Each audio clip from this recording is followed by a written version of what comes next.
ওম শান্তি। আজকে বাবা বলেছেন, মিষ্টি বাচ্চারা, পবিত্র হওয়ার একমাত্র উপায় হলো বাবাকে স্মরণ করা। অন্তিম সময়ে স্মরণই কাজে আসবে। আজকের মুরলী থেকে প্রশ্ন, সঙ্গমে কোন তিলক লাগালে তবেই স্বর্গের রাজত্বের তিলক প্রাপ্ত হবে?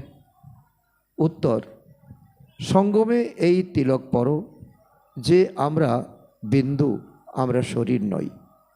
অন্তরে এই মননই করতে থাকো যে আমরা আত্মা, আমাদের বাবার কাছ থেকে উত্তরাধিকার প্রাপ্ত করতে হবে। বাবাও বিন্দু, আমরাও বিন্দু। এই তিলকের দ্বারা স্বর্গের রাজত্বের তিলক প্রাপ্ত হবে। বাবা বলেন, আমি গ্যারান্টি করছি, তোমরা স্মরণ করো, তবেই আধা কল্পের জন্য ক্রন্ধন মুক্ত হয়ে যাবে।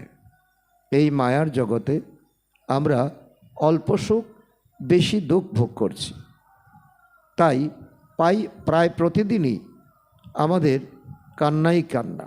তো বাবা বলছে যে আধা কল্পের জন্য, অর্থাৎ শতযুগ ত্রেতাতে তোমাদের কান্না নামে কোনো শব্দ থাকবে না। আচ্ছা, মিষ্টি মিষ্টি হারানিধি বাচ্চাদের প্রতি মাতা পিতা বাপদাদার স্মরণের স্নেহসুমন আর সুপ্রভাত। আত্মাদের পিতা তার আত্মারূপী বাচ্চাদের জানাচ্ছেন নমস্কার। আমরা আত্মারূপী সন্তানরা আমাদের মাতা পিতা বাপদাদাকে জানাই স্মরণের স্নেহসুমন, সুপ্রভাত ও নমস্কার। ধন্যবাদ বাবা, ধন্যবাদ। আজকের মুরলীর ধারণার জন্য মুখ্যসার নাম্বার 1, বহির্জগতের ব্যর্থ চিন্তন পরিত্যাগ করে নিভৃতে বসে স্মরণের শ্রম করতে হবে। সকাল সকাল উঠে বিচার সাগর মন্থন করতে হবে এবং নিজের চার্ট রাখতে হবে। নাম্বার 2, ভক্তিতে যেমন দান পুণ্যের মাহাত্ম্য রয়েছে, তেমনি জ্ঞান মার্গে স্মরণের মাহাত্ম্য রয়েছে। স্মরণের মাধ্যমে আত্মাকে এভার হেলদি এবং ওয়েলদি করতে হবে, অশরীরে হয়ে থাকার অভ্যাস করতে হবে। আজকে বাপদাদার মধুর বরদান আমাদের বাচ্চাদের প্রতি, কম্বাইন্ড রূপের সেবার দ্বারা আত্মাকে সমীপ সম্বন্ধে এনে কম্বাইন্ড রূপধারী ভব। তার অর্থ বাবা বলছেন, কেবল আওয়াজের দ্বারা সেবা করলে প্রজা তৈরি হতে থাকে, কিন্তু আওয়াজের ঊর্ধ্বে স্থিতিতে স্থির হয়ে তারপর আওয়াজে এসো, অব্যক্ত স্থিতি আর তারপর আওয়াজ, এমন কম্বাইন্ড রূপের সেবা উত্তরাধিকারী তৈরি করবে।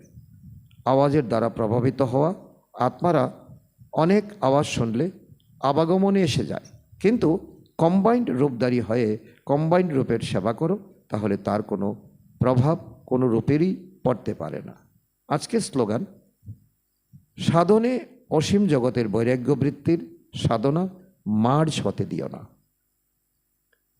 আজকের অব্যক্ত ইশারা, সদা হাসি খুশি থাকার জন্য নিজের নেচারকে সরল বানাও, সহনশীল হও। এর অন্তর্গত বাবা বলেছেন, যারা সহনশীল বাচ্চা তারা নিজের সহনশীলতার শক্তির দ্বারা যতই কঠোর সংস্কারের আত্মা হোক, যে কোনো কঠিন কার্যকেও শীতল বানিয়ে দেয় বা সহজ করিয়ে দেয়। সহনশীলতার গুণ সম্পন্ন আত্মা গম্ভীর হবে আর গভীরতাতে থাকবে।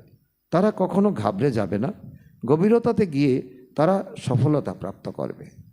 আচ্ছা, ওম শান্তি।